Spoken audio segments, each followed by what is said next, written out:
Assalomu alaykum aziz yurtdoshlar. Urganch shahrida Karat kafening to'g'risida shumbala dumyoq yerda 4 qavatli domimizning 4-qavatında bir xona sotib olib qo'yildi. Eshiklarimiz almashgan, damir utubkonli eshik.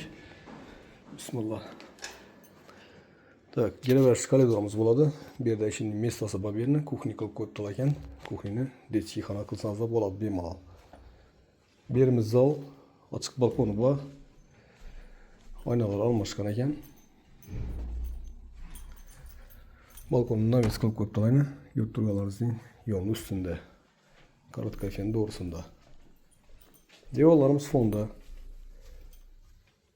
Gaz, suv, svetlardan muammo yo'q. Kuxni mebel qoladi. Bu yerimiz sanuzel. Kafeldan chiqqan otopleniyasini ega. Bu yerimiz o'zi aslida kuxnya bo'lgan bo'ladi. Kuxnini yanqira chiqarib qo'yibdilar koridori. Bu yerni yana xohlasanizlar, detskiy xohlasanizlar, spalniy kichkina qilsangizlar bo'ladi. Yurtdoshlar bahosini keladigan bo'lsak, 260 million so'm. Ekranda ko'rsatilgan nomerlarga chiqaverasizlar. Sog' omon bo'linglar, ishlaringizga omad.